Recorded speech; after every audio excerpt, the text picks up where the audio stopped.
Ali Cupper is the independent member for Mildura. Thanks for joining us again on Flow. No worries, Ricky. Thanks for having me. Now, Ali, I wasn't around at the time when you were conducting your tour regarding roads that you say in the press release were shot or shut, or I'm not sure what the word is on the shirt in the picture there, but you were concerned about a particular intersection in Mildura. Yeah, well, we're concerned about a whole lot of roads. Some of those roads we've been able to get some really good funding for, but there's still a few on the list. And one of those on the list is the intersection on the Calder Highway with Fitzroy Avenue at Redcliffe.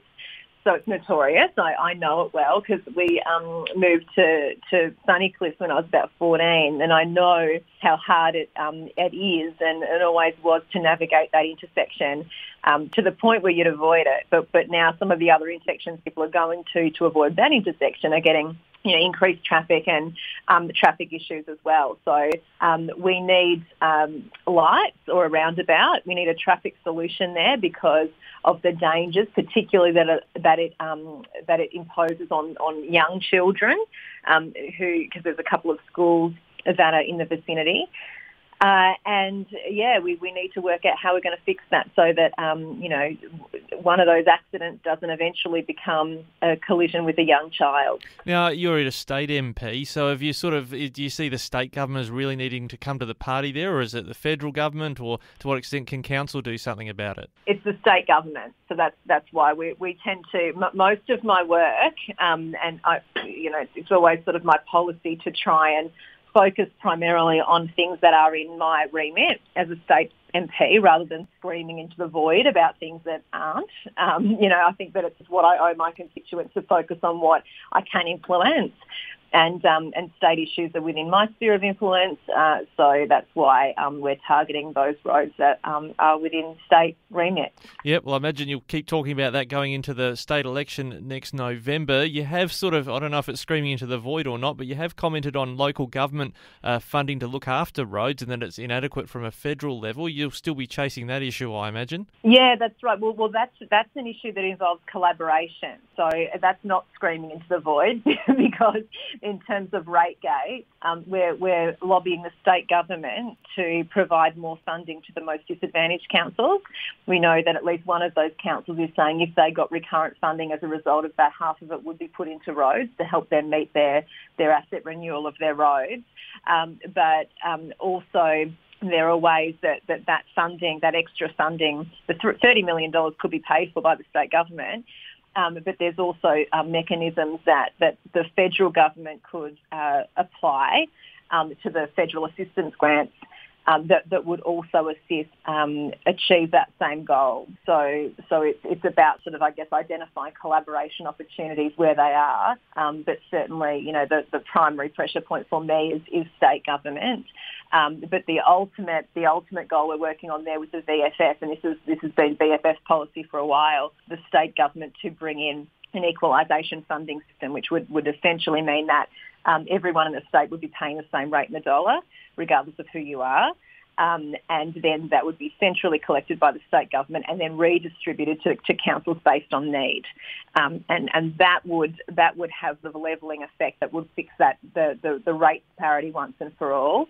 And on rough figures, it would see sort of the average rate in Mildura decrease by about $800. And we're saying that would be economic justice. That would be the rate relief, I take it. You're talking about like the relief in their actual council rate payments. Yeah, that's right.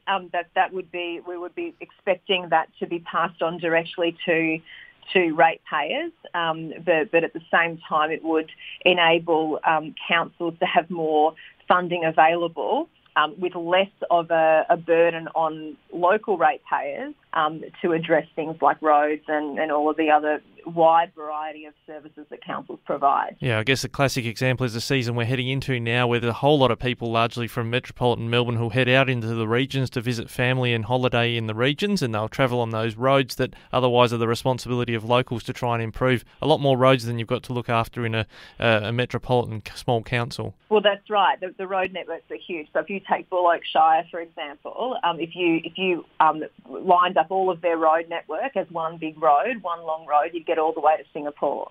but they have a fraction of the rateable properties that, say, a Knox council would have.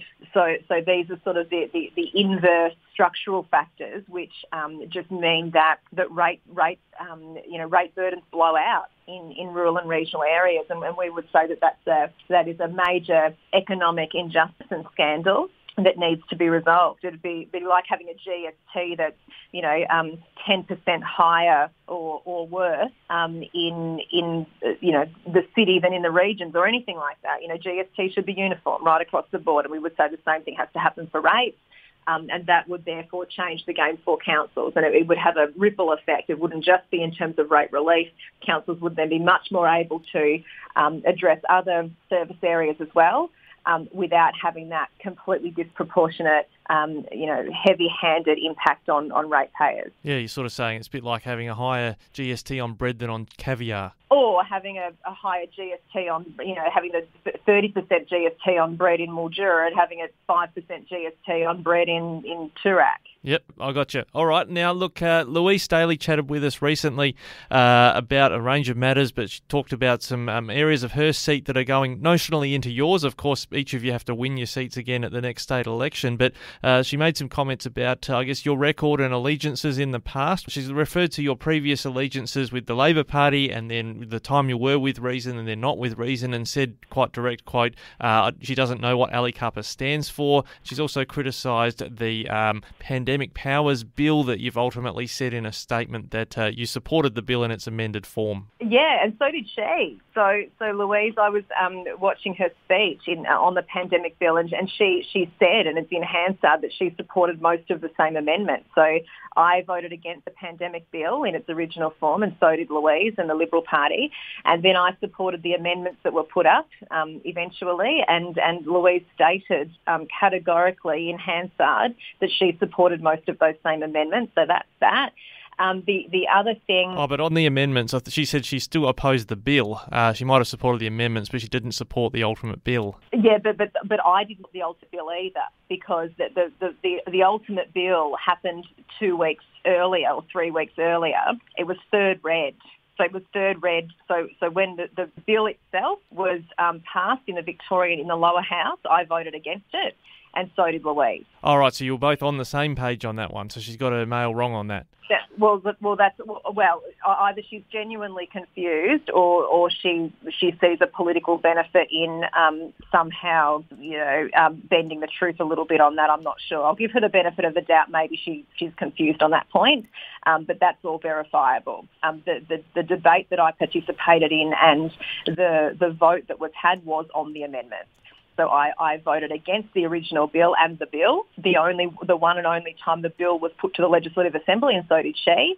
And then I voted one and only time on the amendment, and the amendments were also mostly, she did, the term she used was most, the Liberal Party supported most of the amendments, and I'm assuming by extension the Coalition too, although I'm not sure. You'd have to... Yeah, the final comments you circulated from your office indicated the bill is a compromise, a worthy compromise, accordingly it has my support. So that's right. So that's the bill with the amendments. So essentially, it was the amendments that made the bill worthy to me. Yeah. And so I supported the amendments, and Louise supported most of the amendments. Yeah, but you've said in that statement and to the Parliament you support the bill. She says the Liberal Party doesn't support the bill. Well, that might be the final wash up, but the reality is that the original bill was voted on once, right? Yep. And so the amended bill with it's a semantic point.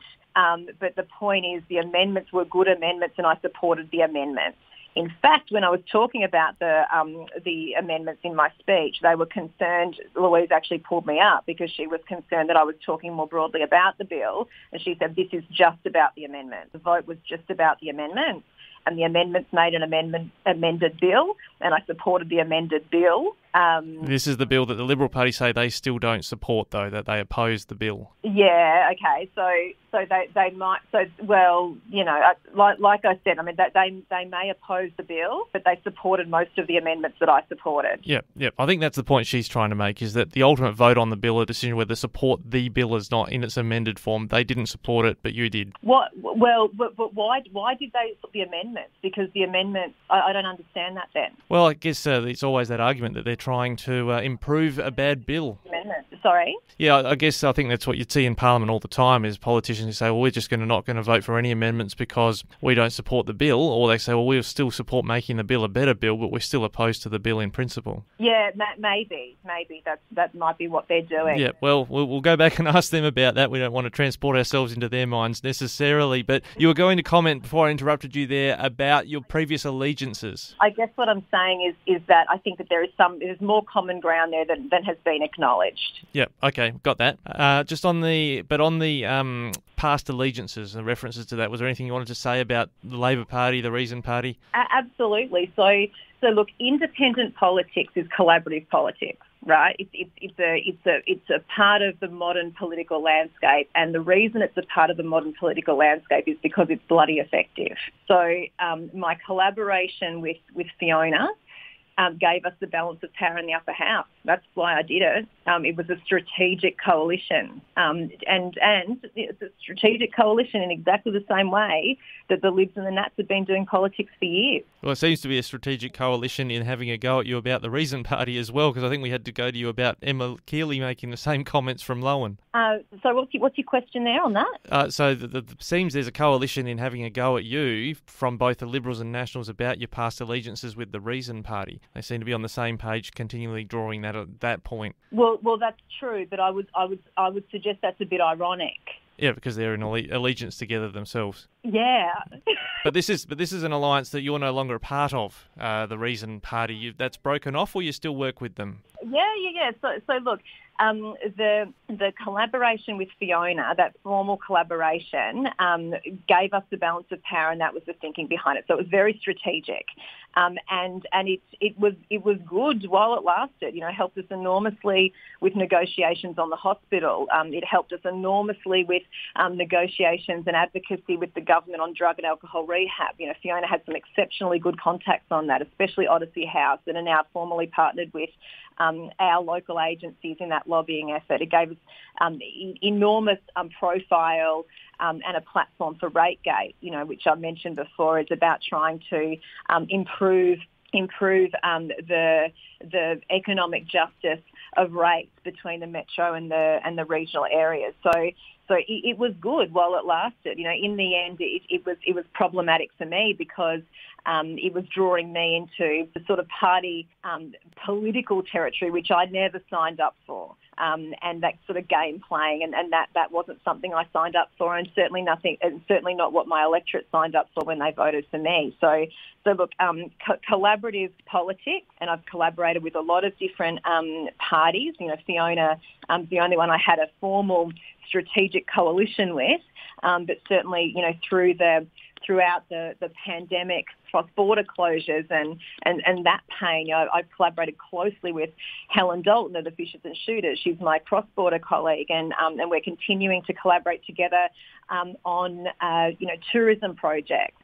I've collaborated with and continue to collaborate with the Labor government, and why would I not? They're in government, you know, that they hold treasury. So I'm working hopefully as constructively as I can with the Labor government, and as a result of that, you know, we've secured at least $200 million, probably heading towards $250 million now of investment for my electorate, and it will be great. And I'm very excited to be able to work with, you know, Donald and Charlton too, who are going to be part of our electorate to talk to those communities to find out what their priorities are. We're certainly very committed to the Southern Mallee. Recently, we set up an electorate hub in the Southern Mallee.